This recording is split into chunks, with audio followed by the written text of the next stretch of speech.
Vladimir Putin is an extraordinarily complex individual.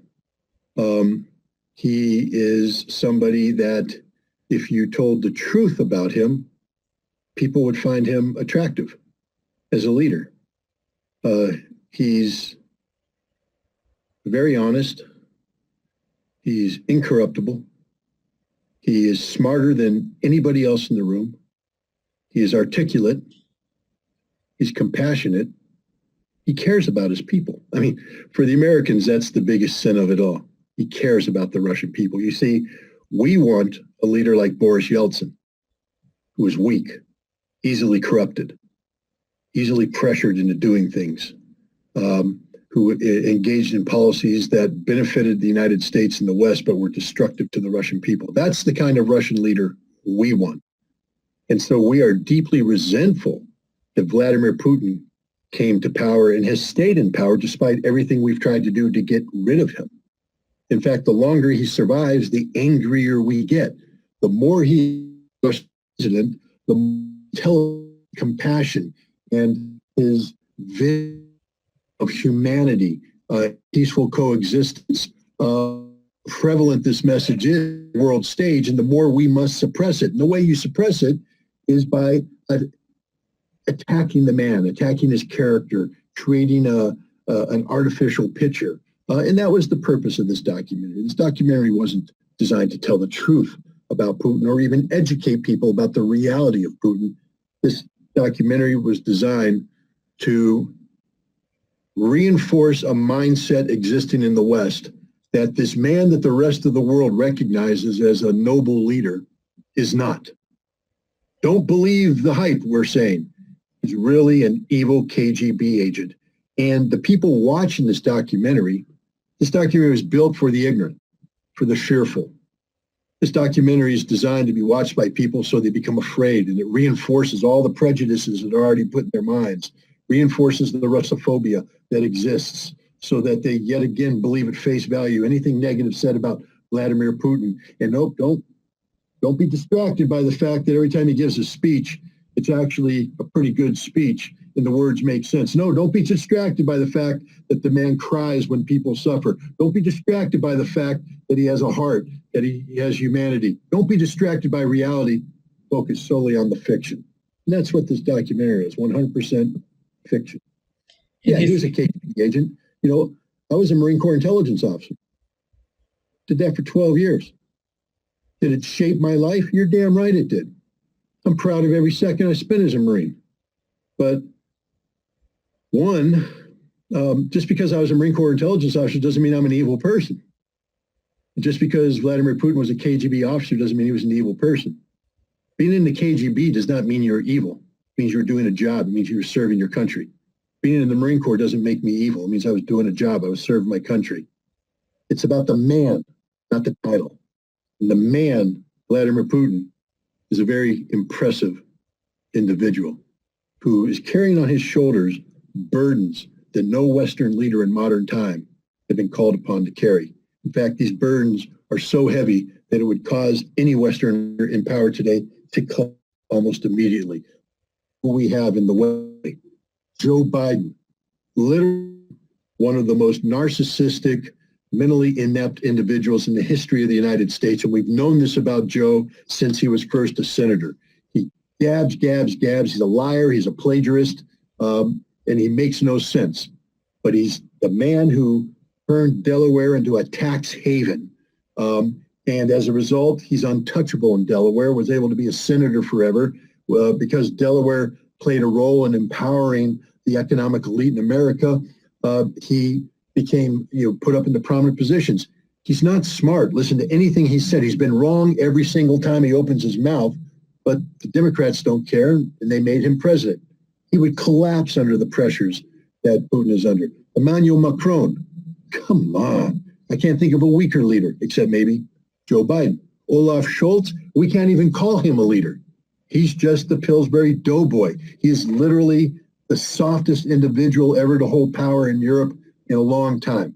I mean, the female who just became prime minister of Italy. I forget her name. I don't remember her name. Yeah, Giorgio Maloney or something like that. You know, is she strong? She hasn't been tested yet. She hasn't been tested yet. Let's see how she performs under pressure. Which British Prime Minister do we want to talk about? Boris Johnson. You know, he was an idiot. The lady that came after him, Truss, she was an idiot. And of course, this billionaire spoiled playboy, he's an idiot. None of them have the leadership capability of Vladimir Putin. And they don't deserve to be on the same stage as Vladimir Putin. Unfortunately, they're not, because Putin's playing a completely different game. These guys are jokes, laughing stocks, idiots, and they're overseeing the destruction of their respective nation. Putin has taken Russia from the ashes, literally from the ashes of the 1990s, and turned it into one of the greatest nations in the world today. And if you're a Russian, you must be damn proud of your leader, damn proud of him, because he has succeeded despite all efforts to bring him down. I wish my leaders had the same moral character, the same intelligence that Vladimir Putin has. That would be a change. But it can't happen, because in America, to become a leader, you have to be a narcissist. And Vladimir Putin is the antithesis of narcissism. Oh, yeah, well, come on, Scott. He takes his shirt off when he's on vacation. Who the hell doesn't? And who cares? If you're really going to let that photograph bother you, then you're thinking about the wrong things. Well, look, I'm somebody who believes that Vladimir Putin is human as the next person. And I believe that behind the scenes, he might get a little angry. He might he might display, but he's a leader. And the thing about a leader is, when I was a UN weapons inspector, the chief inspector, I would have to take a team into Iraq, knowing that the mission was going to get us into hot water, knowing that we were going to show up at a facility and soldiers with guns were going to come out, point the guns at us, and we don't carry any weapons. And I had a bunch of scientists and geeks who don't like having guns pointed at them. And I had to bring them and organize them and take them into Iraq and make them believe in the mission. But before I came out to address the team, I'd be in the back by myself, and I was scared to death. I was nervous. This mission scared me. I wasn't sure that we were going to succeed. I'm going through the documents, all that stuff. But all those uncertainties disappear the moment you enter the room. I opened that door and I walked out in front of them, and it was, I am in charge. I am the boss. I am the alpha dog. I am your leader. You will follow me. We're going to win. Let's go. Let's go. And they all went. And that's Vladimir Putin. I'm sure behind closed doors, there's a little bit of thinking and a little bit of worry, because it's a hard problem he's been given. This ain't easy what he's being called upon to do. But being the leader that he is, when that door opens and he walks out and he is the face of Russian leadership, not only to Russian people, but the world, look at the face, calm, collected, no panic. If there's emotion, it's compassion. Compassion is one of the greatest weapons in the world. I wish the United States would learn how to wield it effectively. But in order to be compassionate, you have to be genuine, because people can see through fake compassion. Joe Biden, every time he pretends to be compassionate, he's not. Because again, I come back to what I said earlier. America doesn't care about anything other than America. Whereas Vladimir Putin, I believe, cares about other nations, cares about humanity, cares about people, because he's not bitten by the ego that's bitten America. Putin recognizes how important religion is to Russia and how important the Orthodox religion, the faith, is to Russia. But never once does he say that Russian Orthodoxy is the dominant religion of the world, that Russia is anointed by God to spread Orthodoxy around the world. But in America, we believe that God has blessed us. I mean, after all, at the end of each speech by an American politician, God bless America. And I always am struck by that. What does that mean? Does that mean that God damns everybody else? God blesses us, but damns the rest of the world.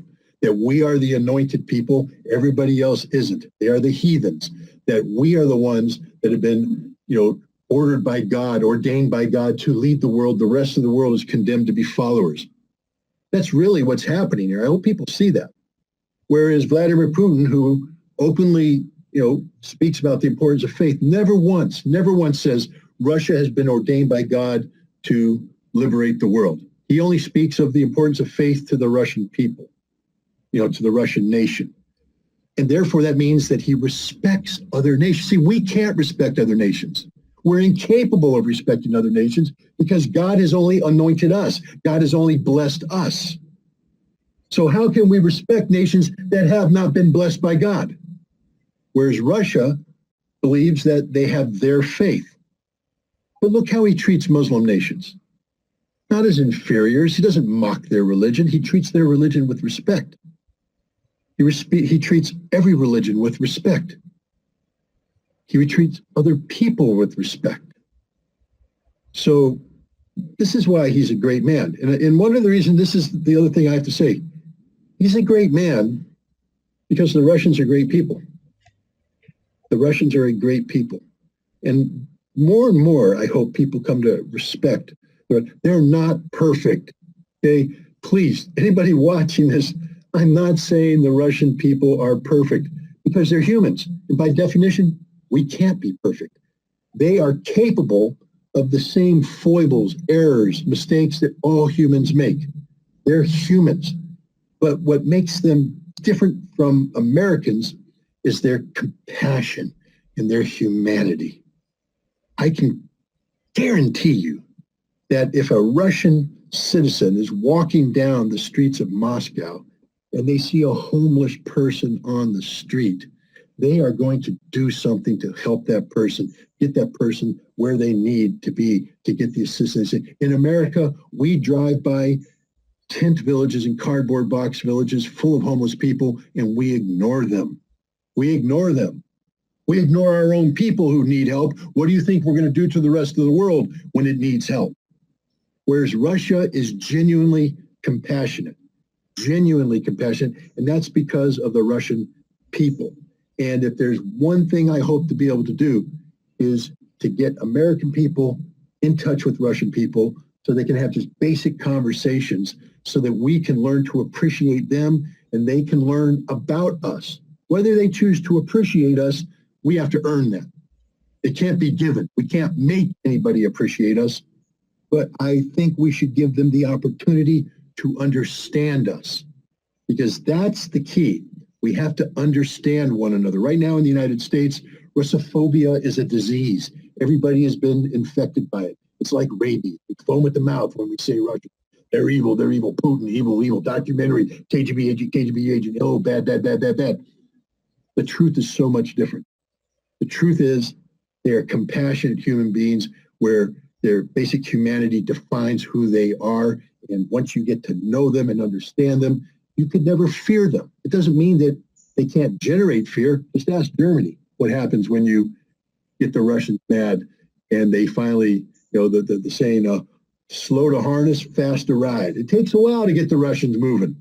They don't like to get out of their whatever they're doing in their Russian life. They don't want to be messed with. But once you mess with them, once they get up and once they get harnessed, they're off to the races, baby. And just ask the Germans how that worked out. So I'm not sitting here saying that the Russians are incapable of hard decisions and hard actions. They are fully capable of it. But I will say that it will break their heart. And when it's all done, they're more likely to put out a helping hand to help you get back up than they are to put a foot on your throat and keep you down. In first meeting of Putin with Clinton in this documentary, it shows that Clinton says to his advisors that this guy doesn't seem to want to deal with me, do anything with me. And do you think that what happened during Clinton and Yeltsin was the motive behind this, behind Putin not being interested to deal with Clinton? Well, let's remember this. Look, the National Security Archives of the United States has released a declassified phone conversations between Bill Clinton and Boris Yeltsin. And if you read these, it's humiliating for the Russians. Absolutely humiliating. The arrogance that Clinton feels. He pretends to be the friend, but he's not. Yeltsin repeatedly says, I need help, I need help, I need this, I need that. And Clinton's like, well, no, but we need you to do this. And Yeltsin wants to please his American master, so he does that. And he's begging. And the ultimate betrayal was the American decision to bomb Belgrade in 1999. And it's literally humiliating to read the transcript and see just how broken Boris Yeltsin is because of this betrayal by the United States. And it finally comes clear to him that he's been betrayed, that Clinton has been using him. And then I asked people to remind themselves, who was sitting in the room when Yeltsin was making that phone call, being humiliated? And the answer is Vladimir Putin. Vladimir Putin watched his president, the leader of his nation, be humiliated by the American leadership. So going forward, the message Tillerson isn't that willing to do business with him. It's that Tillerson hadn't earned the right and privilege to do business with Putin. Americans have to get over there. Just because show up doesn't mean that Putin has to play Yeltsin and bow down and bring you in. Putin will, of course, bring you in. You're the United States of America. You get your audience. But at that point, you have to earn it. You have to put something on the table that is worthy of interaction. Putin's not going to sit there and just be dictated to. It must be part of a negotiation. And to start that negotiation, you have to put something real on the table. And neither the Clinton administration, the Bush administration, the Obama administration, or the Trump administration ever put anything on the table worthy of discussion. It was all about furthering the same sort of American dominance that existed under Boris Yeltsin and the expectation that Russia would accept a subservient role. And Putin said, no, we are equals. We're not trying to say we're superior to the United States, but we are your equals. And you have to treat us as equals, or else I really don't want to do business with you. And, a lot of Americans call this arrogance. I called it being a good Russian leader. If you want to do business with Putin, put something on the table worthy of discussion. It has to be something that isn't singularly beneficial to the United States. In arms control, for instance, I'm a big proponent of arms control. But why would Russia ever enter into a treaty with the United States again? We've lied on every treaty. We've withdrawn from treaties that become inconvenient. And when we negotiate treaties, we're seeking singular advantage. We want to negotiate an outcome that gives us an advantage, keeps the Russians down. That's our approach. So if I were the Russians, I would never sit at the table with the United States until they change their approach. If the United States wants an arms control agreement with Russia, we have to respect Russia's legitimate national security concerns, treat them as legitimate, and then be willing to compromise so that we both get what we're looking for equally, mutually, that nobody gets an advantage. That's the purpose of arms control, is to level the playing field so that we're both on the same page, so nobody feels threatened, so that we're encouraged to pursue disarmament, to get rid of nuclear weapons so the world doesn't die in a nuclear holocaust in the morning. But what we want is to negotiate a treaty that allows us to cheat, which we have done in New START. We negotiated a treaty leading the Russians to believe that would bring nuclear numbers down here. And then because of language loopholes that we created, we say, oh, no, we can. And suddenly we have thousands of warheads that are, no longer accountable out there that can be immediately brought back in. The Russians are going, guys, that's not the purpose of the treaty. The purpose of the treaty wasn't so that you could find loopholes to get an advantage over us. The purpose of the treaty was we're supposed to be equal. How can we ever trust you again? Because the Americans go, no, that's what we negotiated. We never said there had to be this verification and that compliance and this. We simply said this would happen, and then this theoretical thing could happen, but now we've made it real, and we have thousands of warheads that aren't accountable. And the Russians are like, why would we want to do business with you? You say you want to negotiate a new treaty? Why would we do that? You're liars. You're deceivers. This isn't good for Russia. So Russia's not going to do it. And we got to find a way to change the way America thinks. And the first thing we have to do is get the American people not to be afraid of the Russian people. If the American people aren't afraid of the Russian people, then they won't tolerate these kind of policies. The only reason why our policymakers get away with these policies is that the American people are fearful of the Russian people. We're afraid of Russia. Therefore, we feel we need these policies. It's got to be about the total re-education of the United States of America when it comes to Russia. And we have to find a way to fix it. And in any case, we're talking about generational changes. Let me make it clear. There's very few people of my generation who have good feelings towards Russia, because I was among the very few who actually traveled there, met Russians, and helped understanding based upon reality, not fiction. Most people grew up during the Cold War, didn't interact with the Russians, and then in that brief moment in the 90s where the walls came down, we treated the Russians as a defeated enemy. And we had expectations that Russians would always be subservient, always be at the beck and call of America, dependent upon America. And we liked that. We liked feeling good about ourselves, going into Russia like the big American and looking at the pathetic Russians. And yes, capitalism will cure everything, we told them. Just trust capitalism. But meanwhile, sell us all your resources at very low prices. Well, you want a living wage? You don't need a living wage. You're Russians after all. You know how to suffer in silence. Meanwhile, we'll get rich off of your wealth and all this stuff. If that's how you dealt with Russia, then you don't know anything about Russia. And when Russia decided to stand back up on its feet, you became resentful of Russia. And that resentment led to isolation. And from isolation, ignorance is born. And from ignorance comes fear. And that's what feeds Russophobia. So today we have an America that is thoroughly isolated from the reality of Russia.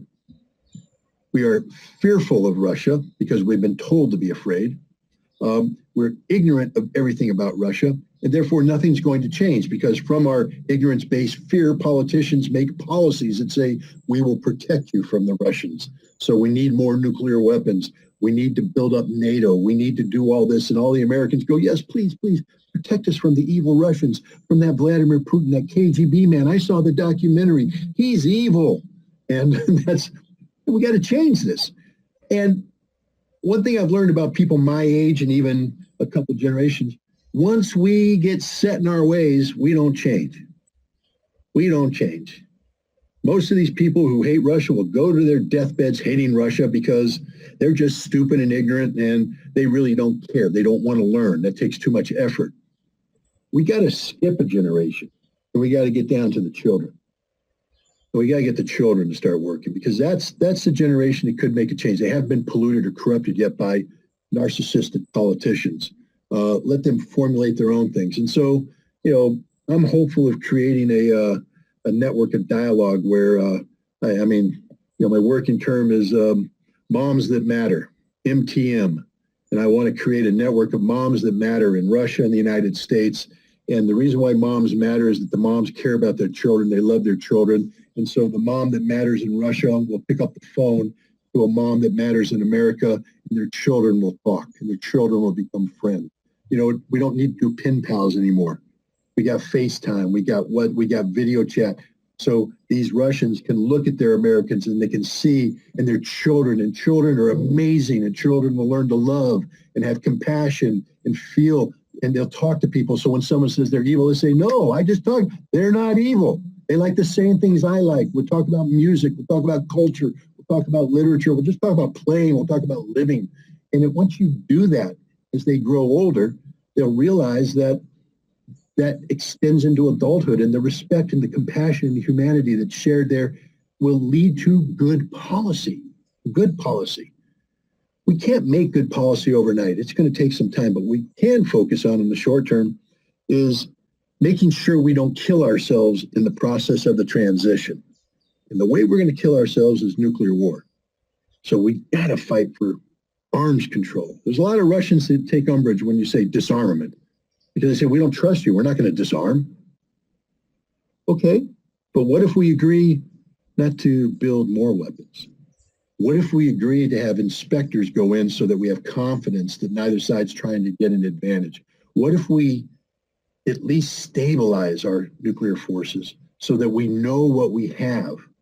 And therefore, we're not afraid. We're not seeking advantage. It's stable. It's calm. Okay, we're not asking you to disarm yet because you don't trust us. We haven't earned your trust. But let's stop the arms race. Let's bring it under control. Let's calm things down. Let's buy time so that Sasha and Joseph can learn to talk to each other on the phone, have a conversation, recognize mutual humanity, and give them a chance to grow up and let them change the world the way they want to change it. But let's keep the world alive. Let's keep it here. Let's keep it functioning. I don't know. That maybe it's naive, but that's what I think should be happening. He tried to reach out to the West. He tried to join NATO. He bought into the idea of George H.W. Bush that there could be a Europe whole and free from Lisbon to Vladivostok. Now, he was turned down. Why was he turned down? Well, the short answer is that unless you have an enemy as believable as the Russian enemy has been made out to be, then you can't produce and you cannot sell arms, and then you can't get rich like our oligarchs. Now, I just saw a figure indicating that one of our oligarchs is making 15,000 times as much as the normal worker in that establishment. That's egregious. That's obscene in my view. But there are people making a lot of money, and most of the people in the United States are not making a lot of money, but are beginning to suffer almost as badly as the Russians did in the 90s under Yeltsin, who was supported by the West.